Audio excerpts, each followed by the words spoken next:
The sky darkened to a threatening purple as Liam Everett urged his exhausted stallion through the driving rain, the downpour having come upon him so suddenly he'd had no chance to seek proper shelter.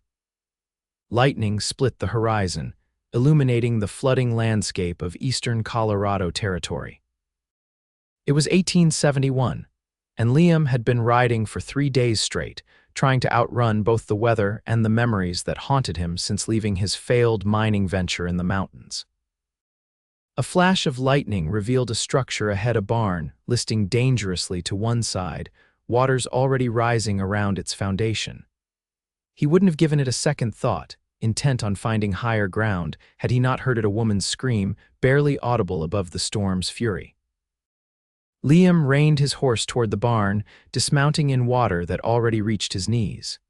He tied the animal to a fence post on slightly higher ground and waded toward the building, the current pushing against his legs with alarming strength. "Hello," he called out, pushing against the barn door. It gave way suddenly, releasing a rush of water that nearly knocked him backward. "Is someone in here?" His answer came in the form of a pained moan from the hayloft above. The lower level of the barn was already knee-deep in murky water, debris floating past him as he made his way to the ladder.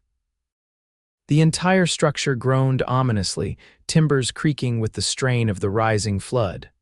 "Hold on," Liam called, ascending the rickety ladder. "I'm coming up." In the dim light, he could just make out a woman huddled in the far corner of the loft, her arms wrapped protectively around her swollen belly. Her face was contorted in pain, wet hair plastered against pale cheeks. "Thank God," she whispered hoarsely. "I thought no one would come." "I'm here now," Liam said, approaching carefully across the groaning floorboards. "We need to get you out. This barn isn't going to last." As if to emphasize his point, a terrible cracking sound came from overhead as one of the main support beams split. Dust and straw rained down on them. "I can't," she gasped, clutching her belly tighter. "The baby, I think it's coming." Liam's heart hammered in his chest. He'd delivered foals and calves in his time, but never a human child. "What's your name, madam?" "Olivia," she managed between pained breaths. "Olivia Lancaster." "Miss Lancaster, I'm Liam Everett. I'm going to carry you out of here. This place is about to collapse." She nodded weakly, eyes wide with fear. Liam didn't waste another moment. He scooped her into his arms, surprised at how light she felt despite her condition. Her arms went around his neck instinctively, her face pressed against his shoulder. The ladder descent was treacherous with his precious cargo, but Liam managed it step by careful step. The water had risen even in the short time he'd been inside, now reaching mid-thigh. Another tremendous crack sounded above them, and Liam lunged forward through the water. Olivia clutched tightly against his chest. They had barely cleared the doorway when the roof gave way with a deafening crash, the entire structure collapsing in on itself. The force of it sent a wave through the floodwater that knocked Liam off balance. He struggled to keep Olivia above the water as he fought to regain his footing. "My horse," Olivia gasped, looking back at the ruined barn. "My supplies, everything, gone now," Liam said grimly, wading toward his nervous stallion. "But we're not, and that's what matters." Getting her onto the horse was a challenge, but Liam managed it, mounting behind her and cradling her against his chest as another contraction racked her body.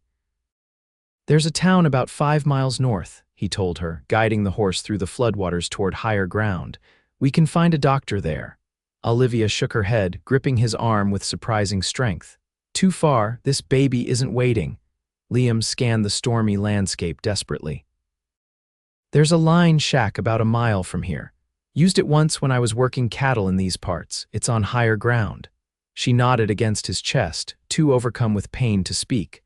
Liam urged his horse forward, one arm tight around Olivia, the other guiding the reins. The rain continued to lash at them as they made their slow progress through the flooded plains. By the time they reached the weathered line shack, Olivia's contractions were coming closer together. The one-room structure was spare but dry, with a small wood stove in the corner and a narrow cot against the wall. Liam lit the lamp he found hanging by the door and quickly started a fire in the stove. "I'm sorry," Olivia gasped as he helped her onto the cot. I didn't mean to burden a stranger with this. You're no burden, Miss Lancaster, Liam assured her, though his heart raced with uncertainty. Now I've delivered my share of animals, but this is different territory altogether. A ghost of a smile crossed her face. It's not so different. I'm a midwife by training, I can talk you through it. A midwife? Liam couldn't help but laugh despite the gravity of the situation. Caught in your own predicament, then. Life's full of ironies, she agreed before another contraction silenced her. When it passed, she gripped his hand. There are clean cloths in my saddlebag, her face fell. No, they were in the barn. Liam pulled off his bandana and retrieved his spare shirt from his saddlebag. We'll make do with what we have. The next hours passed in a blur of intensity. Olivia proved remarkably composed despite her suffering, guiding Liam through the process with clear instructions between contractions. For his part, Liam worked through his nervousness with a calm efficiency that surprised even himself. As dawn broke, the storm finally began to abate. With one final heroic effort from Olivia, a new life entered the world, a tiny, perfect baby girl with a healthy set of lungs that announced her arrival with gusto. She's beautiful, Liam whispered, wrapping the infant in his clean shirt and placing her in Olivia's arms, just like her mother. Olivia looked up at him with exhausted but radiant eyes. Thank you. I don't know what would have happened if you hadn't come along. Liam brushed a damp strand of hair from her forehead. I'm just glad I was passing by. As Olivia cradled her daughter, Liam noticed for the first time the absence of a wedding ring. He didn't ask, it wasn't his place to pry into her circumstances, but he wondered what had led a pregnant midwife to be alone in a barn during the worst storm he'd seen in years. We should get you both to town when you're able, he said, stoking the fire. You need a proper doctor to look you over. Not just yet, Olivia said, her voice betraying her exhaustion. I need to rest first, Liam nodded. Of course, you sleep. I'll keep watch over you both. As Olivia drifted off to sleep, the baby nestled securely against her chest. Liam settled himself on the rough wooden floor beside the cot. He hadn't planned on becoming guardian to a woman and her newborn, but something about Olivia Lancaster stirred feelings he thought he'd left behind in the mountains with his failed dreams. He watched the gentle rise and fall of her breathing, wondering what twist of fate had brought them together and what would happen once the floodwaters receded. The next morning, Liam awoke to the sound of the baby's hungry cries.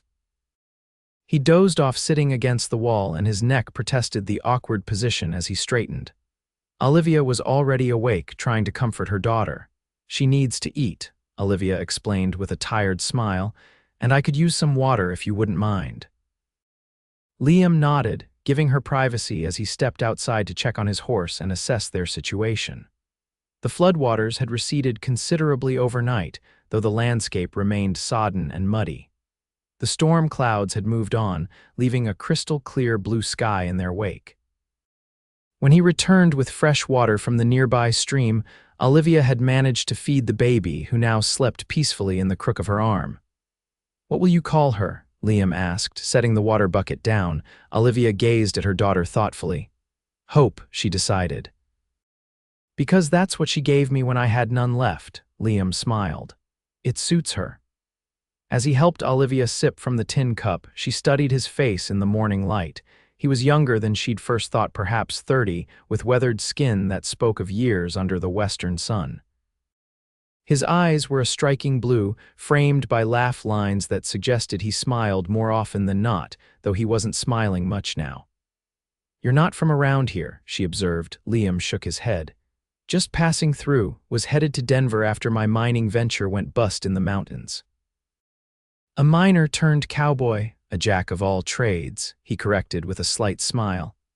I've punched cattle, broken horses, panned for gold, and even dealt cards when times were lean.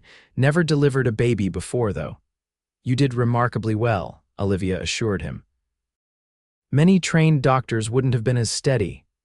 A faint blush colored his cheeks at the compliment. What about you? What brought you to that barn? Olivia's expression clouded.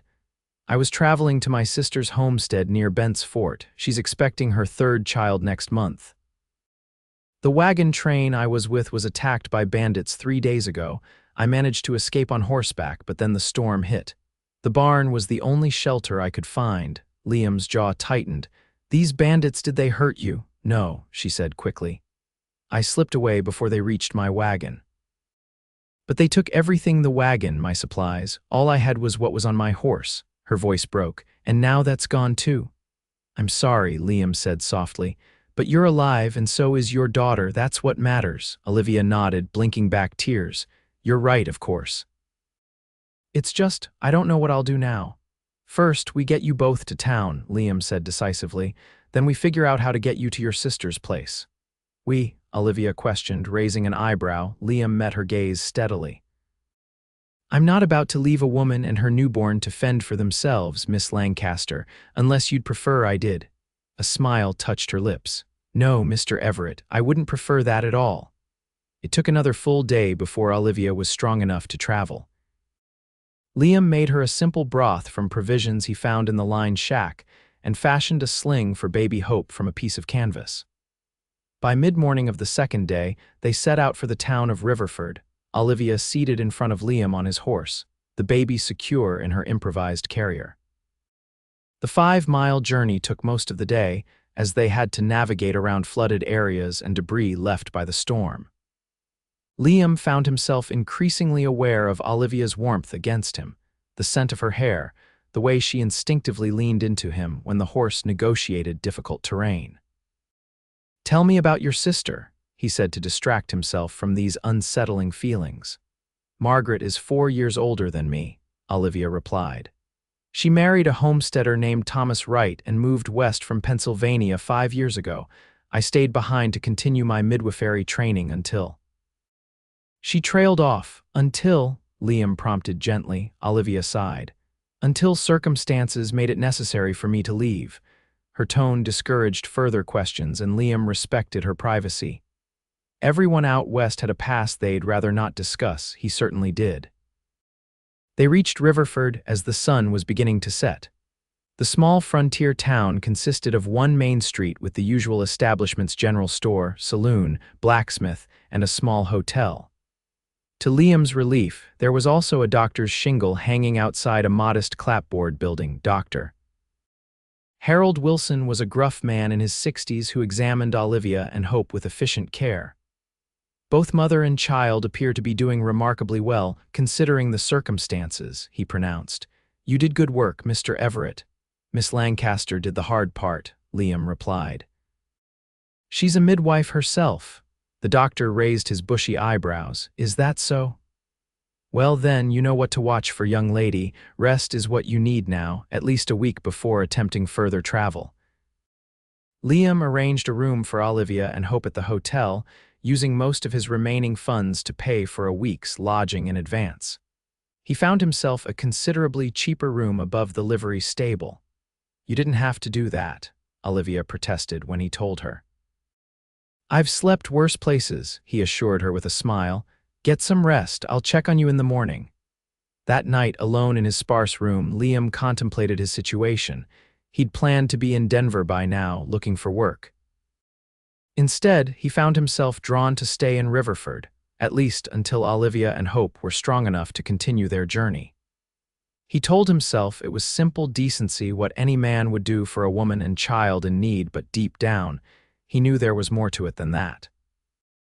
There was something about Olivia Lancaster that intrigued him. Her quiet strength, her devotion to her child, the mystery of her past, all of it pulled at him in ways he hadn't expected. It had been a long time since Liam had allowed himself to care about anyone. After losing his family to cholera years ago, he'd kept his connections superficial, his attachments few. Yet here he was, lying awake thinking about a woman he'd known for barely 2 days. The next morning, Liam secured work at the livery stable to earn money for supplies they would need.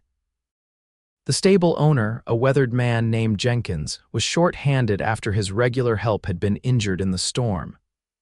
Can you shoe a horse? Jenkins asked, eyeing Liam critically. Yes, sir, and groom, train, and doctor them too. Good enough for me. Pays $2 a day plus meals at the boarding house. It wasn't much, but it would keep them going until Olivia was strong enough to travel. Liam threw himself into the work, grateful for the physical exertion that kept his mind occupied. In the evenings, he visited Olivia and Hope at the hotel. He brought small gifts when he could afford them, a length of soft flannel for baby clothes, a comb for Olivia's long auburn hair, fresh biscuits from the boarding house kitchen. On the third evening, he found Olivia sitting by the window, Hope asleep in a drawer that served as a makeshift cradle. Olivia had washed her hair, and it hung in damp waves down her back, catching the golden light of sunset. "You look better," Liam observed, setting down a small package of sugar candy he'd brought. "I feel better," she admitted, "though I'm going stir-crazy in this room. Doctor said you need rest. I've rested. Now I need air." She gave him a pleading look. "Just a short walk, please." Liam couldn't resist her appeal. "All right, but just down to the end of the street and back, and you'll tell me if you get tired." They left Hope in the care of the hotel owner's wife, who was delighted to watch over the infant for a short while.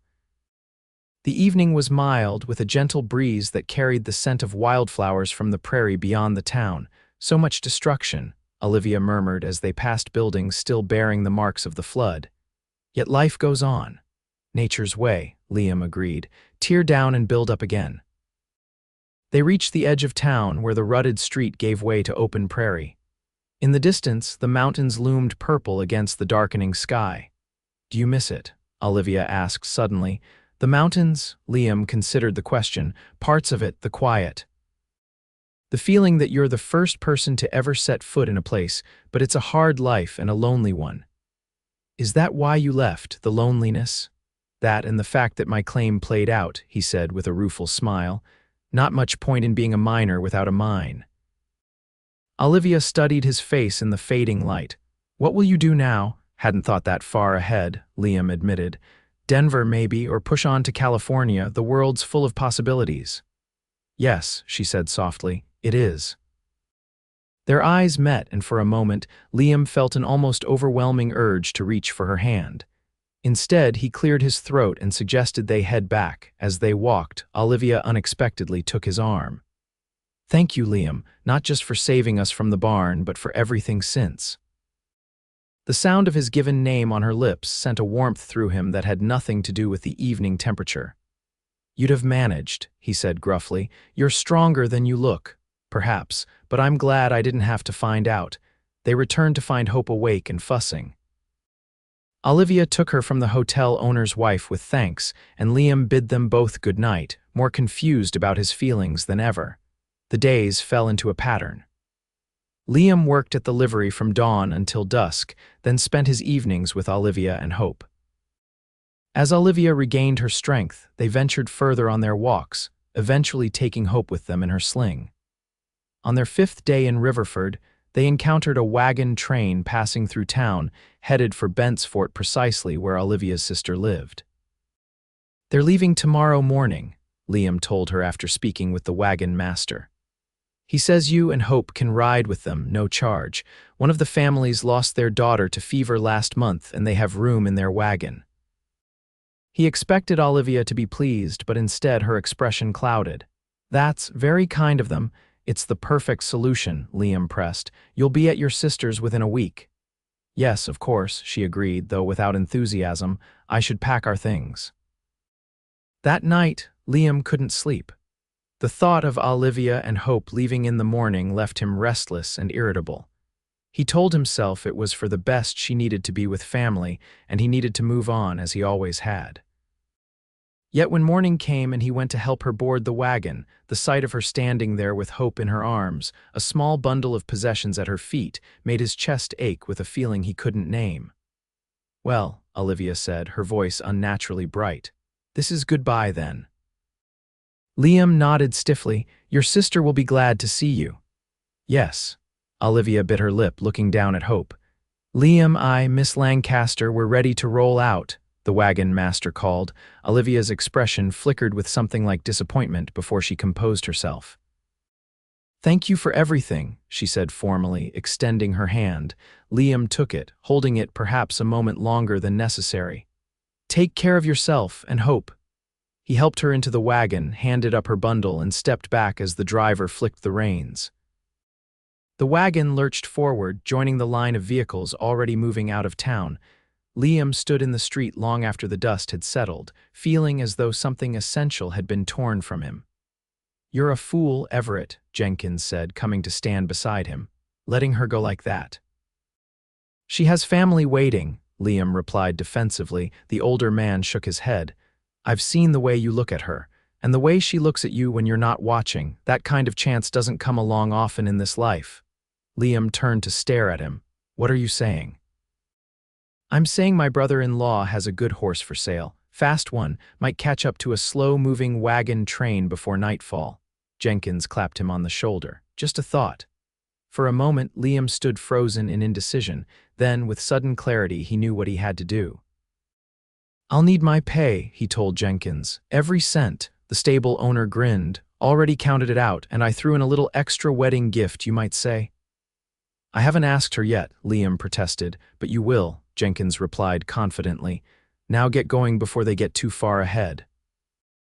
The horse was indeed fast, a sleek bay gelding with the endurance of an animal bred for distance. Liam rode hard, following the trail of the wagon train across the prairie. By mid-afternoon, he spotted them in the distance, a line of white canvas tops against the vast landscape. His heart pounding, he urged the bay to greater speed, closing the distance rapidly. The rear guard spotted him approaching and raised his rifle warily until Liam called out, identifying himself. "Which wagon is Miss Lancaster in?" Liam asked breathlessly when he reached them. The guard pointed to a wagon near the middle of the train. Liam rode alongside the moving caravan, scanning each vehicle until he saw her sitting on the wagon's seat beside an older woman, hope cradled in her arms. "Olivia," he called out. She turned, her eyes widening in shock. "Liam. What are you doing here?" "I need to talk to you," he shouted over the rumble of wagon wheels. "Can you stop?" The woman beside Olivia said something to the wagon master, who reluctantly called a halt. The entire train ground to a standstill as Liam dismounted and approached Olivia's wagon. "This had better be important, mister," the wagon master growled. "We're losing daylight." Liam ignored him, his eyes fixed on Olivia as she climbed down from the wagon, hope secure in her arms. "What is it?" she asked, her voice barely above a whisper. "Has something happened?" Liam took a deep breath. "I couldn't let you leave, not without telling you," he faltered, suddenly aware of the dozens of eyes watching them. "Could we speak privately?" Olivia nodded, and they walked a short distance from the wagons. When they were out of earshot, Liam turned to face her. "I've spent my whole life wandering," he began, "never staying in one place long enough to put down roots. After I lost my family, it seemed easier that way." Olivia's expression softened. "Your family, my wife and son. Cholera took them 6 years ago." It was the first time he'd spoken of them to anyone in years. "After that, I just drifted. I'm so sorry, Liam. I thought that was all there was for me," he continued. "Moving from place to place, job to job, then I found you in that barn and everything changed." Hope made a small sound, and Olivia adjusted her hold on the infant, her eyes never leaving Liam's face. "I don't have much to offer," he said earnestly. "No land, no fortune, just myself and a promise to care for you both as long as I draw breath." Olivia's eyes glistened with unshed tears. "What are you saying, Liam?" "I'm saying I love you," he declared, the words feeling both foreign and completely right on his lips. "I know it's fast and probably foolish, but I love you, Olivia Lancaster, and if you'll have me, I want to build a life with you and Hope." A tear spilled down her cheek. "Oh, Liam," his heart sank. "I understand if you don't feel the same. I know we've only known each other a short time." "Stop," she interrupted, stepping closer. "Just stop talking." And then she was in his arms, Hope nestled between them, Olivia's lips finding his in a kiss that answered his question more eloquently than words ever could. When they finally broke apart, Liam rested his forehead against hers. "Is that a yes?" Olivia laughed through her tears. "Yes, you impossible man. Yes," the wagon master's impatient voice called out, asking if they were continuing on or turning back. "What do you want to do?" Liam asked her. "We can still go to your sister's if that's what you want." Olivia considered for a moment. "Margaret will understand if we delay our visit. I can write to her from Riverford." She looked up at him with shining eyes. I think we have some plans to make first." They were married 3 days later in Riverford's small church, with Jenkins serving as Liam's best man and the hotel owner's wife standing up for Olivia. Hope, dressed in a gown made from the flannel Liam had brought, slept peacefully through the entire ceremony. "What now, Mrs. Everett?" Liam asked as they stood outside the church, the spring sunshine warming their faces. Olivia smiled, the name still new and wonderful to her ears. "Now we decide where home will be." They considered their options carefully. Denver was still a possibility, but when Jenkins mentioned that the aging owner of Riverford's general store was looking to sell, a new opportunity presented itself. "A general store?" Olivia questioned when Liam brought it up. "Do you know anything about running a store?" "Not much," he admitted. "But I'm a quick learner, and you could set up as the town's midwife." Dr. Wilson mentioned he could use the help. The idea took root and flourished. With their combined savings and a loan from the bank, secured with Jenkins' help as guarantor, they purchased the general store and the rooms above it, which Liam quickly converted into a comfortable home for his new family. Olivia wrote to her sister with their news and received an enthusiastic response, along with a promise to visit once Margaret's baby was born. Life settled into a rhythm of work and domestic happiness that Liam had never thought to experience again. The store thrived under their care. Liam's friendly manner and fair dealings made him popular with the townspeople, while Olivia's skills as a midwife earned her respect and affection throughout the region. Hope grew into a cheerful, curious toddler who charmed everyone she met. One evening, a year after the flood that had brought them together, Liam and Olivia sat on the porch behind their store, watching Hope play with a wooden horse Liam had carved for her. "I've been thinking," Olivia said, leaning against his shoulder. "Hope should have a sibling." Liam turned to look at her, his heart suddenly racing. "Are you saying?" Olivia nodded, a smile spreading across her face. "According to my calculations, we'll welcome another Everett around Christmas time." Liam whooped with joy, sweeping her into his arms and spinning her around, much to Hope's delight. "Another baby," he marveled, setting Olivia gently back on her feet. "I never thought I'd be blessed with a family again." "Not just a family," Olivia corrected, framing his face with her hands. "Your family, our family." As the sun set over Riverford, casting golden light across the land that had become their home, Liam reflected on the strange twist of fate that had led him to that flooded barn. He had ridden into a storm and found not just a woman in need of rescue, but his own salvation. Their second child, a son they named William, arrived exactly on Christmas Day, as Olivia had predicted. He had his father's blue eyes and his mother's determined spirit, and from his earliest days, it was clear he would be as adventurous as his sister was thoughtful. By the time Hope was 5 and William 3, the Everett General Store had expanded to include a second building that housed Olivia's midwifery practice. They had hired 2 clerks to help with the store, allowing Liam more time to pursue his newfound talent for crafting furniture, which sold well to the growing population of Riverford and surrounding homesteads. Margaret and her family finally made the journey to visit them, arriving in a wagon laden with gifts and 3 children of her own. The sisters' reunion was tearful and joyous, their children forming immediate bonds of cousinage. "I worried about you for so long," Margaret confessed to Olivia as they watched the children play in the garden behind the store. "When you wrote that you were alone and expecting, I feared the worst." "It was difficult," Olivia acknowledged. "After Robert died and his family disowned me because we weren't properly married, I didn't know what I would do." Margaret squeezed her hand. "And now look at you. A respected midwife, a thriving business, 2 beautiful children, and a husband who clearly adores you." Olivia smiled, watching Liam demonstrate the fine points of lassoing to the older children, William perched on his shoulders. "I never expected to find love again, especially not in a flooded barn during the worst moment of my life." "Life has a way of surprising us," Margaret observed. "Sometimes the storm that threatens to destroy everything instead washes away the past and clears the way for something better." As the years passed, Riverford grew from a small frontier settlement into a proper town with a school, a proper church, and even a small library that Olivia helped establish. The Everetts became fixtures of the community, their store serving as a gathering place where news was shared, problems solved, and friendships formed. Hope, with her mother's auburn hair and her father's blue eyes, grew into a serious young woman with a gift for healing.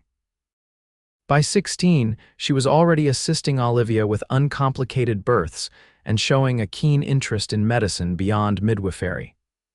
"Dr. Wilson says I could study with him formally," she told her parents one evening. "He thinks I could become a proper doctor someday." Liam and Olivia exchanged glances. The idea of a female physician was still novel in 1887, but neither doubted their daughter's capability or determination. "If that's what you want, we'll find a way," Liam promised. "Perhaps one of those women's colleges back east." William, by contrast, had his father's restless spirit and love of the outdoors. At 14, he was already an accomplished horseman and spent every free moment exploring the countryside or helping at the livery stable that Jenkins still operated, though with the help of younger men now. "He reminds me of you when we met," Olivia remarked to Liam as they watched their son gallop across the meadow behind their home, his whoops of joy carrying on the wind. "Poor boy," Liam chuckled. "Let's hope he finds his purpose sooner than I did." Their family had grown again with the addition of a third child, Emma, born when Hope was 7. Now 9 years old, Emma combined her sister's intellect with her brother's adventurousness, keeping her parents constantly on their toes. On the 15th anniversary of the flood that had brought them together, Liam surprised Olivia with a journey not by wagon this time, but by the train that now connected Riverford to Denver and points beyond. "Where are we going?" Olivia asked as they settled into their private compartment, the children left in Margaret's care for the week. "You'll see," Liam replied mysteriously. 2 days later, they stood on a bluff overlooking a valley where a familiar stream wound its way through green meadows. In the distance, barely visible, was the remains of the line shack where Hope had been born. "I bought it," Liam told her, taking her hand. "The whole valley, 200 acres. Olivia stared at him in astonishment. "Whatever for us, for our future." He gestured to the land below. "I thought we could build a proper house there on that rise above the stream, a place for holidays now and perhaps someday. A place to retire," Olivia finished with a smile. "When we're old and gray and the children have taken over the store." "Exactly." Liam drew her into his arms. "A place that's just ours, where it all began." Tears welled in Olivia's eyes as she looked out over the land that had witnessed both her greatest pain and her greatest joy. "It's perfect." Over the next few years, they built their second home, a comfortable house of stone and timber that stood proudly on the rise overlooking the stream. The children loved spending summers there, and Liam found peace in working the small farm they established, growing vegetables and raising a few horses. Hope eventually did attend medical college, becoming one of the first female physicians in Colorado. William, after a brief period of wandering that caused his parents no small anxiety, discovered a talent for engineering and helped bring the railroad to smaller communities throughout the territory. Emma, their youngest, surprised everyone by becoming a teacher and eventually the principal of Riverford's growing school. Her natural authority and quick mind making her a formidable educator, whom generations of students would remember with respect and affection. As Liam and Olivia moved into their 60s, they gradually handed over the operation of the store to trusted employees, spending more and more time at their valley home. They watched with pride as their children built their own lives and families, giving them 7 grandchildren who filled their later years with joy and activity. On the night of their 40th wedding anniversary, celebrated with a gathering of family and friends at the Valley House, Liam and Olivia slipped away from the festivities to sit by the stream where he had once fetched water for a new mother and her infant daughter. "Do you ever think about how differently things might have turned out?" Olivia asked, her head resting on his shoulder. Her hair was silver now, but her eyes were as bright as ever. If you hadn't heard my cry that night, Liam's arm tightened around her. I try not to. The thought of you and hope in that barn when it collapsed. He shook his head. Providence guided me to you. I've never doubted that, and I've never stopped being grateful. Olivia looked up at the stars that spangled the clear night sky. For a man who once claimed to have nothing to offer, you've given me everything, Liam Everett. No, he contradicted gently. You're the one who gave me everything, a reason to stop wandering, a home, a family. He kissed her, a gesture as familiar and necessary as breathing after 40 years together. You rescued me as surely as I carried you from that barn.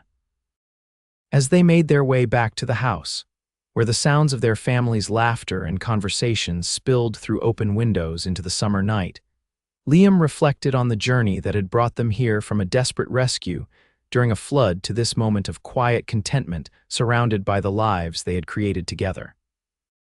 The cowboy who had once found a pregnant woman in a flooded barn had found far more than he'd expected. He'd found his heart's true home. In the years that followed, Liam and Olivia watched as Riverford entered the new century, bringing automobiles, telephones, and changes neither could have imagined when they first met. They adapted as they always had, embracing what improved their lives while holding fast to the values that had sustained them. Hope's medical practice flourished, her reputation extending far beyond Riverford.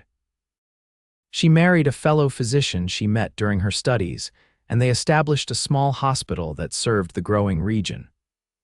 William's engineering work took him across the country, but he always returned to Colorado, eventually settling in Denver with his wife and 3 children.